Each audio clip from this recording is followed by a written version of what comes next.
Damn, dude. Now we're in our room. So why go out of your way to use an employee to deliver them? I guess the simplest explanation would be they didn't want to hand over too much intelligence on the spot, in case I decided to refuse my orders.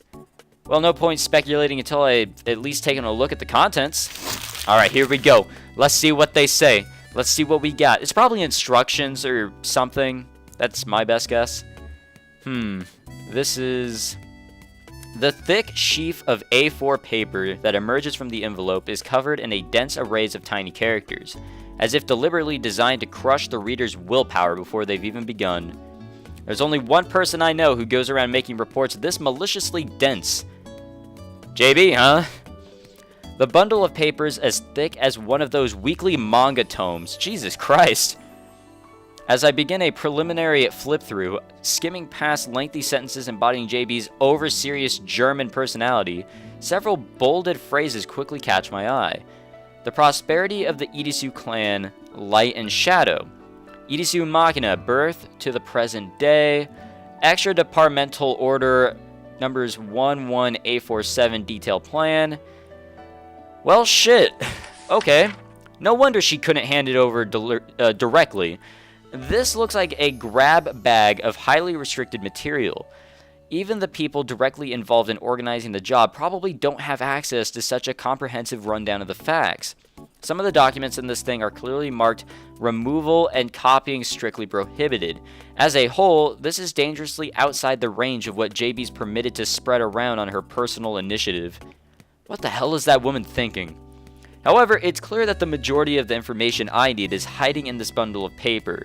To be honest, it's about the best gift I could have hoped for right now. Why show me all of this?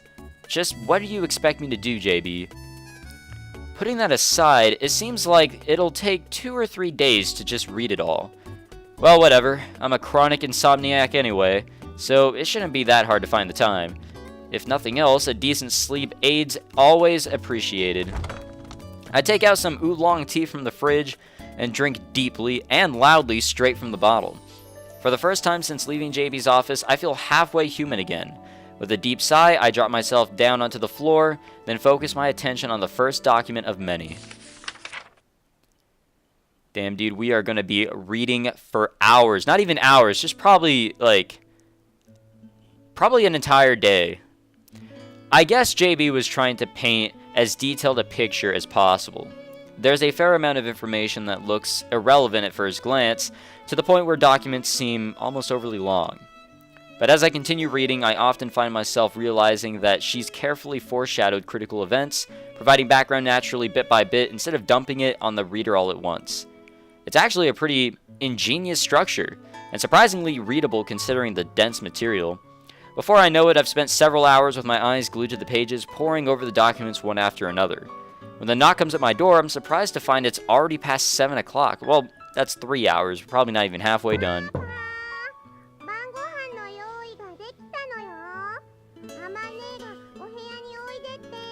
No, I must read more. Yeah, I'll be right there. Quickly gathering up the stack of paper I've been leafing through, I stash it away deep inside my rucksack.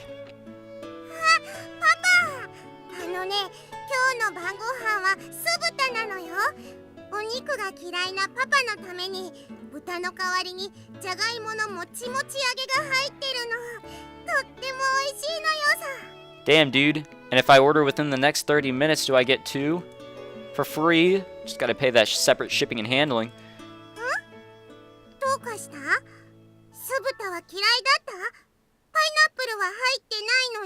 Dude, pineapple is the worst, man. Like, honestly, I just hate that shit. That's not it. Just, well, nothing big. It's not as though there's really any need to hide the truth, but seeing the main character of the non-fiction novel I've just been reading appear before my eyes inspires a strong wave of guilt. Trying to disguise those feelings, I drop a hand on Makina's head with a firm thump. Your head's a little damp, kid. Just got out of the bath or something?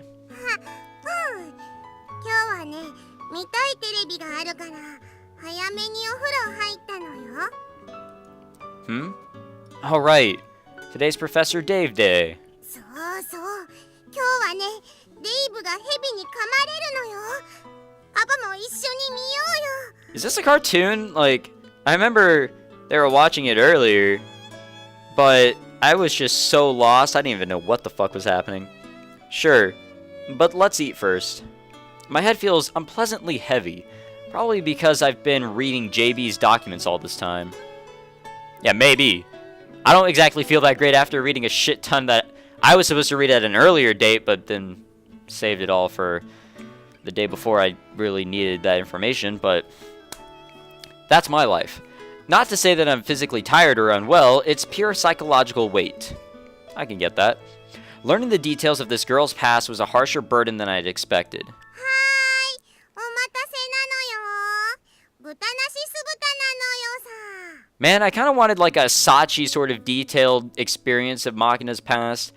That would have like destroyed me, but I would have loved it. That would have been something great, but I don't think they're gonna show me anything. Looks pretty tasty. へそう腕によりをかけて作ったのよさあ担当上がりこらこらあんたが一人で作ったみたいな顔しないのあんたはちょっとお手伝いしただけでしょ Okay, kid. でもじゃがいものもちもち団子を作ったの私なのよ確かにじゃがいもをぐにぐに練ったのはあんただけどさむしろあんたは私があげるたびに横でつまみ食いしてた方が多いんじゃない Sorry, I'm getting some water.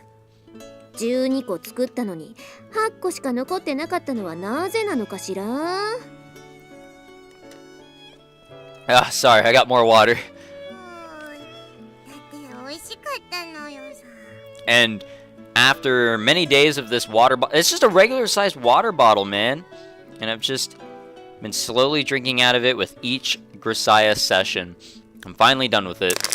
There we go. And now, I'll just throw that over there. There we go. Alright. Well, hardly a big deal, right? またあんたはそうやってマキナを甘やかすんだから That's why I'm the best dad ever. Guess you're right. Amane didn't really need to point that out. I'm perfectly aware that I'm being more than a little soft on Makina right now. Sachi wasn't wrong the other day. This girl really does have a past that can change the way you see her. Once you know the facts, it's impossible not to look at her with sympathy in your eyes. And knowing that your pity will only make the girl feel even more miserable, you end up trying not to look at all. Makina probably kept the details of her past to herself precisely because she didn't want to deal with that sort of awkwardness in her relationships here. Just looking into the face of a friend who's learned the truth would be painful. I've just noticed that after I actually drink some water, clear my throat, clear my mouth, just clear everything with water, I can read faster. I just noticed that. But every time I'm thinking like, wow, I'm reading faster, I just somehow mess up. However, it's now absolutely necessary that I understand Makina's past down to the smallest details. And in turn, she needs to know what I've learned. That's just basic courtesy. That said, how exactly am I supposed to bring something like that up? But soon enough, the girl's straightforward personality solves that problem for me. ねえパパ今日はずっと何か読んでるけど Fuck, she knows. 何を読んでるの Documents about your past. 私の Wow, we're really straightforward. Yeah, that's right.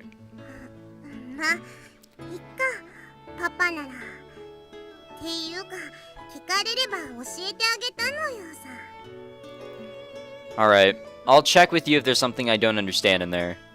あのね一つ聞いてもいい If the question is, are you going to kill me? Well, fuck, dude. I hate to say it, but what is it? 最近パパが妙に優しいのはそれが原因 Well, I'm your dad, man. No, I think that's just a result of me sleeping with you. Ugh.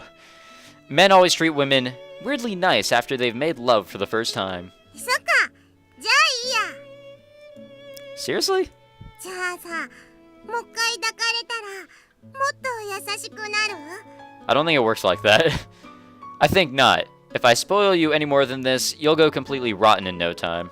ちなんだいつまんないの Yourself, kid. Anyway, wasn't there something you wanted to watch on television? おう、せやった。デイブ見なきゃ。んじゃあパパ、膝枕をしておくれ。 Damn, dude. What? You want to watch lying down? そんぐらいは甘えさせてくれんでしょ。ね。 Proper posture is important when you're watching television. And you're just gonna fall asleep if you lie down, aren't you? まあまあ、いいからいいから、ほら。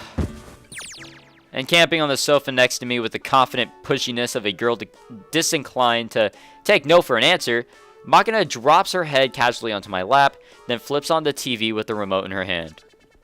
I do feel like I might be getting a little too soft on the girl at this point, but I can't really bring myself to object too strongly. Probably more evidence of the effect reading those documents had on me. Fucking Professor Dave, dude. 元気だったかい？今週もアメイジングアニマルが始まるよ。 Kill me. 今日の特集は先週予告したようにヘビの特集だ。 Which slithery snake? Dave, clad in his usual rough attire, makes his way. God damn it, we're watching this. God, ugh, hate this.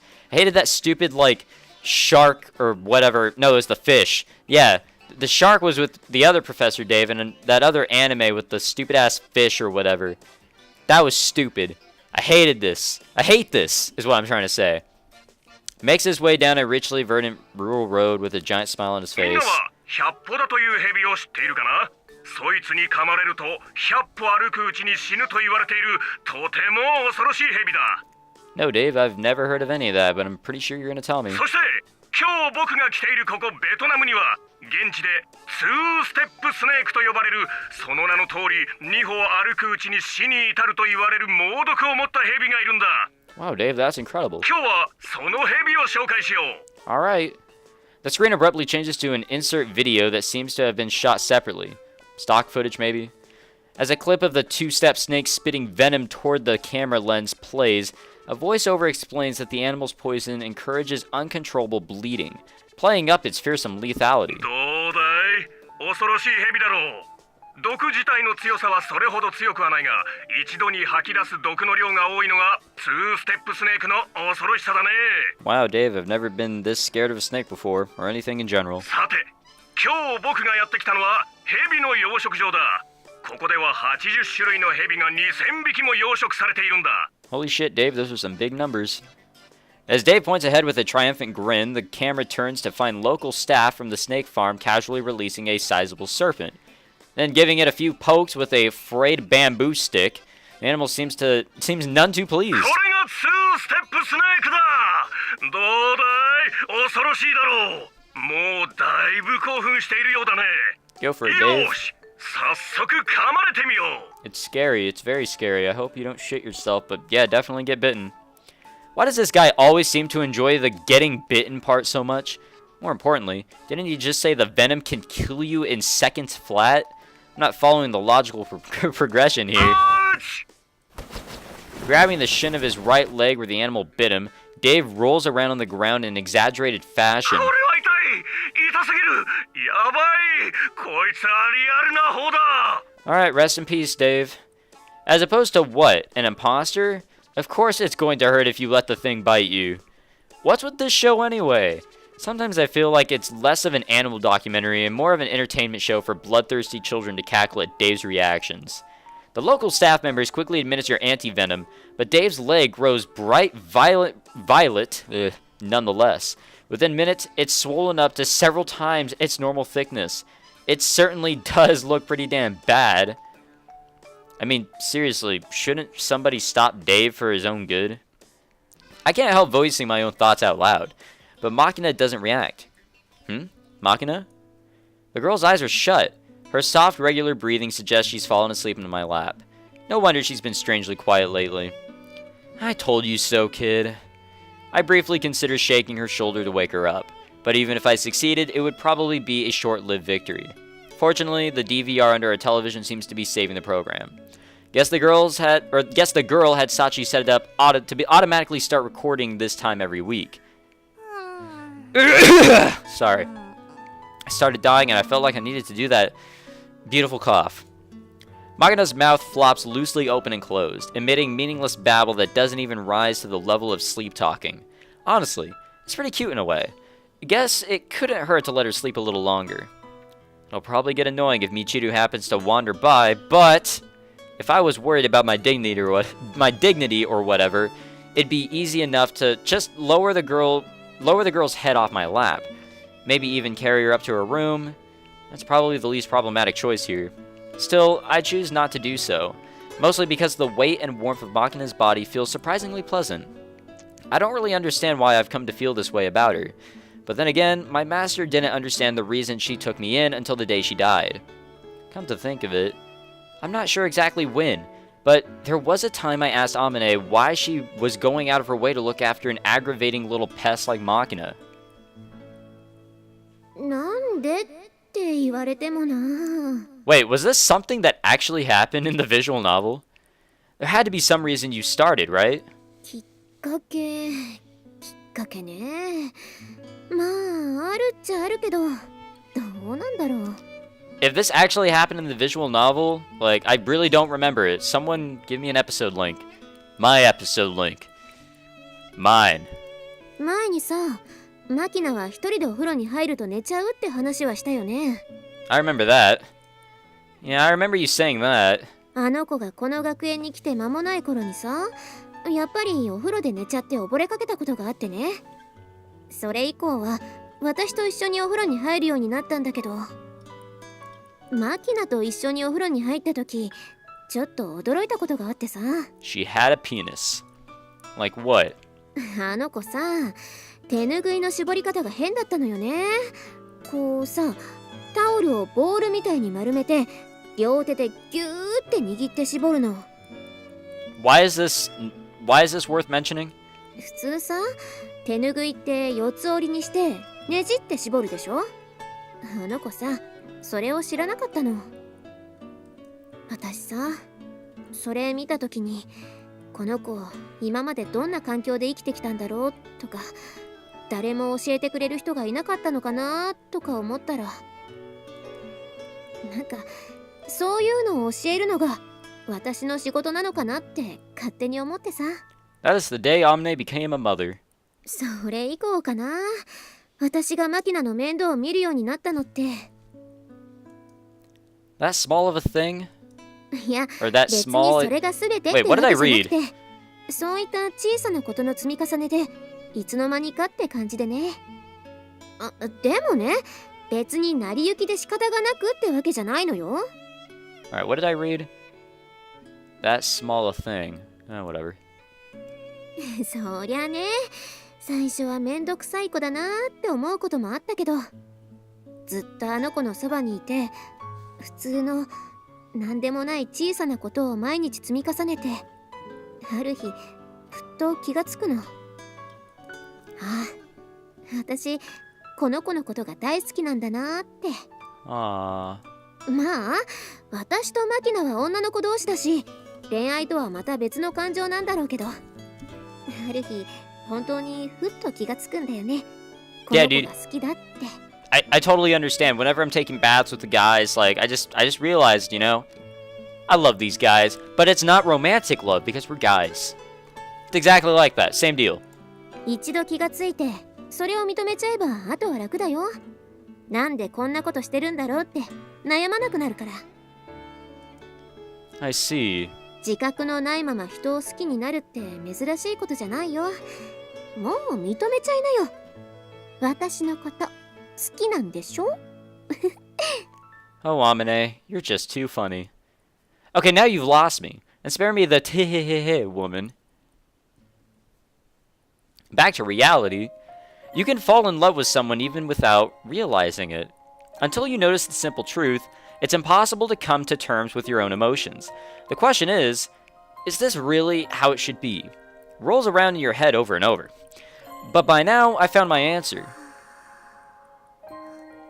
Looking down at the girl quietly sleeping on my lap, I find myself once again recalling the documents I spent the afternoon reading. The house Makina was born into, the Itasu clan, is built on a long and unbroken tradition of corruption and avarice, a fat parasitic cancer on the body politic with roots reaching what am I reading? On the body politic, with roots reaching down to the bone. Just among the papers I looked over today, there are credible references to embezzlement, fraudulent budget inflation, and insider trading related to the government projects. And that's clearly just scratching the surface. Among the leaders of this clan, Irisu Masataka was the one and only individual of genuine integrity. The man married into the family, so he'd been kept outside the loop at first, but after Makina's birth, he brushed against the darkness at the core of the Irisu, and realized he'd been integrated into a profoundly evil machine. Uncomfortable with the clan's amoral dealings, Mr. Masataka tried incredibly hard to move the Irisu onto a straighter path, motivated in no small part by concern for his newborn daughter. But in the end, his actions were nothing more than the nibbling of an ant at the foot of an elephant, producing no results other than his complete isolation within the family. And when Mr. Masataka laid his hands on proof of the Irisu's secrets and crimes, the family severed him from itself like a lizard shedding its tail. It was an elaborately planned assassination. Using his love for Makina against him, you might say that the girl was his... I don't even know what the hell that is, heel. Makina was abducted in a sham kidnapping planned by her own relatives, used as a bait to lure out her father.